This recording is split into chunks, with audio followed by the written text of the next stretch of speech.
जी, सीधे तौर पर भारतीय किसानों को इससे नुकसान होने जा रहा है। अब आप अंदाज़ा लगा लीजिए कि जो अमेरिका के किसान हैं उनको भारी भरकम सब्सिडी देती है अमेरिका की सरकार। जो फसल यहाँ पे लागत जो है एक फसल की, मान लीजिए गेहूं की लागत अगर यहाँ 2000 रुपये क्विंटल पड़ती है किसान को, वहाँ का किसान 1000 रुपये प्रति क्विंटल में उसको पैदा कर देता है। 200 रुपये अगर उसका किराया लगा के और वह सब कुछ ट्रांसपोर्टेशन वगैरह का इंडिया तक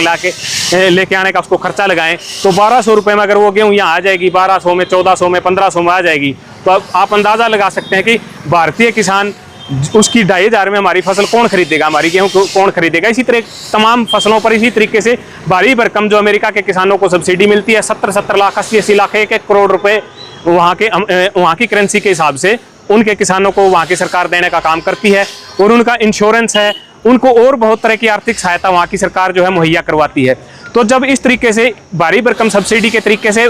आसानी से उनको यहाँ फसल डंप करने में और हमारे भावों से कम 40% सस्ता माल यहाँ पर पहुँचाने में कोई दिक्कत नहीं आ रही, और वो माल यहाँ पर आ जाएगा, डंप हो जाएगा, और उस जो फसल की जो है मार्केट यहाँ पर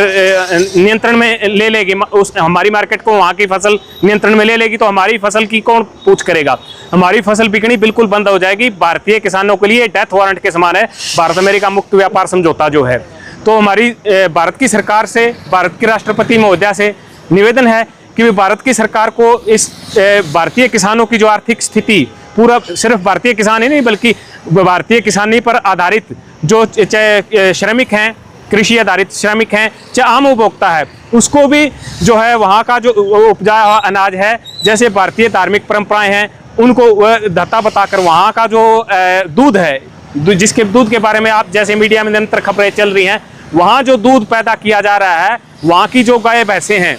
उनको मांस खिलाकर वो दूध पैदा किया जा सकता है। तो भारतीय संस्कृति में, भारतीय सभ्यता में कोई भी इस बात को मंजूर नहीं कर सकता कि भाई गाय भैंसों का मांस खिलाने वाले पशुओं का दूध उनको दिया जाए।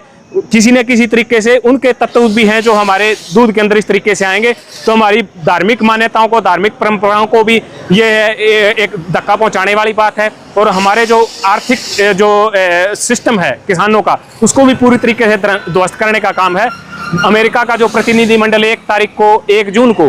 ब्रेंडन लिंच के नेतृत्व में भारत आया हुआ है और उसकी वार्ता जो जारी है, और हो सकता है आज या कल तक उनकी वार्ता को अंतिम रूप दे दिया जाए और भारत अमेरिका जो इंटरिम व्यापार समझौता है उस पर साइन करके और लागू कर दिया जाए। तमाम जो अमेरिका की फसलें हैं यहाँ पर आएंगी, और भारतीय फसलें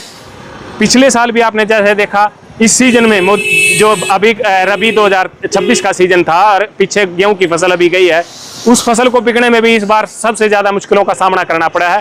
तो आगे जब उनकी फसल यहाँ आ जाएगी तो हमारी फसल को कतई भी जो है मार्केट में कोई पूछने वाला नहीं रहेगा। तो भारतीय किसानों के लिए हम इसको डेथ वारंट के समान मानते हैं और सरकार से निवेदन करते हैं कि भी ऐसे किसी भी समझौते पर साइन ना किए जाएं जिसमें भारतीय कृषि, डेयरी और पोल्ट्री क्षेत्र शामिल हों, और उनके उत्पाद भारतीय किसानों के उत्पाद हैं। जो स्वदेशी का नारा देने वाली हमारी सरकार है, स्वदेशी वस्तुओं का जो है स्वदेशी वस्तुओं को उपजाने वाले जो हमारे किसान हैं, मजदूर हैं, उनका किसी भी तरीके से भी नुकसान हो।